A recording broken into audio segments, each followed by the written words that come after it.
Hello everybody and welcome back to the channel.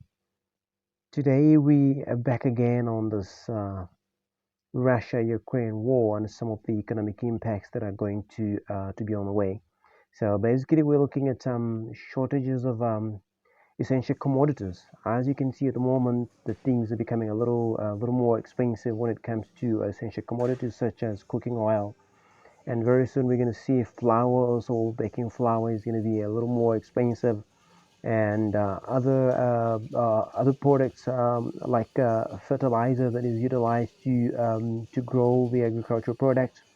That too is going to have a huge impact because if the war is going to carry on in Ukraine, then that means the production of all these products and the fertilizers, etc., that were produced from Ukraine and Russia are not going to be produced this year, and that will impact all of us at the end of the day. So looking at Ukraine alone, you will see that Ukraine produces about 46% of sunflower. So most of that sunflower oil is, or sunflower itself is distributed globally.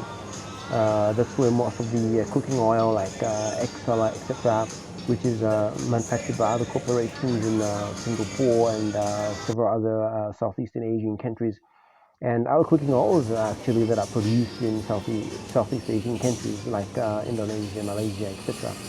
So basically, the demand is going to be very high, and once the demand is high, then prices are going to skyrocket, and that is going to have a devastation on us because some of the companies that are existing in South Africa, in Zambia, and several other African countries basically linked to those other corporations overseas.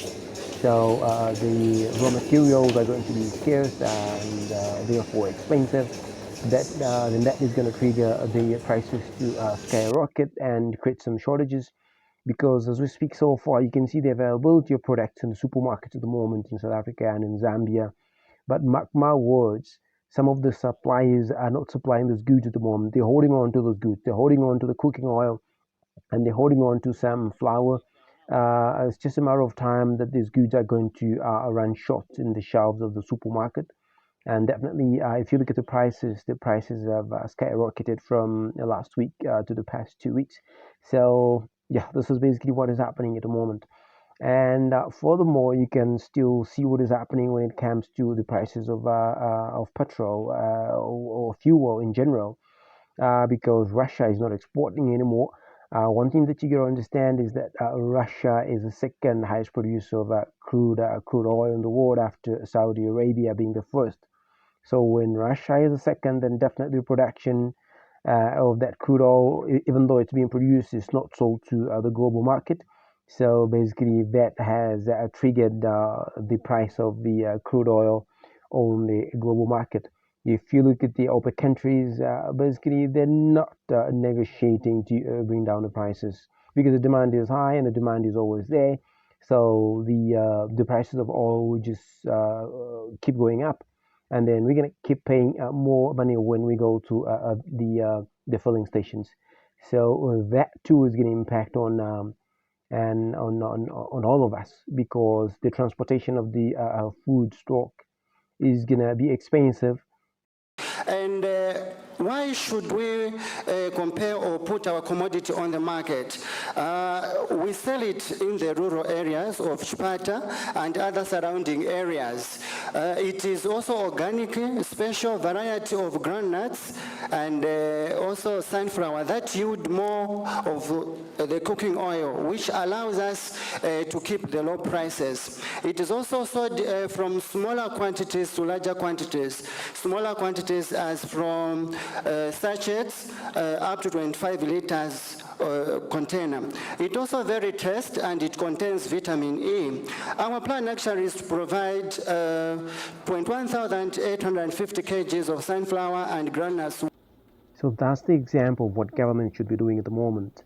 They should be teaching and training people and inculcating on how they should go back to the basics and try to produce their own foods in the country. Look at the land of Zambia. It's a virgin land. It's vacant, and it's got very fertile land. So basically, they must focus on producing more food on their own, and then try to refine whatever they produce from the farms and give it back to the people.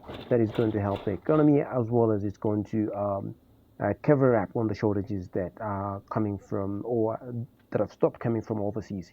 So there you have it. If you're watching us for the first time, please consider subscribing, give us a like, and click the notification bell so that you're notified every single time we post a new video. Thank you for watching, and we always appreciate you coming back to our videos. And those that haven't subscribed, consider subscribing. And thank you for those that have already subscribed. See you in the next one. Cheers and bye. Iyi nkondo no shali mwakabamo. So kulefweka plan B na C na D no kiafe kuntanshi. Thank you.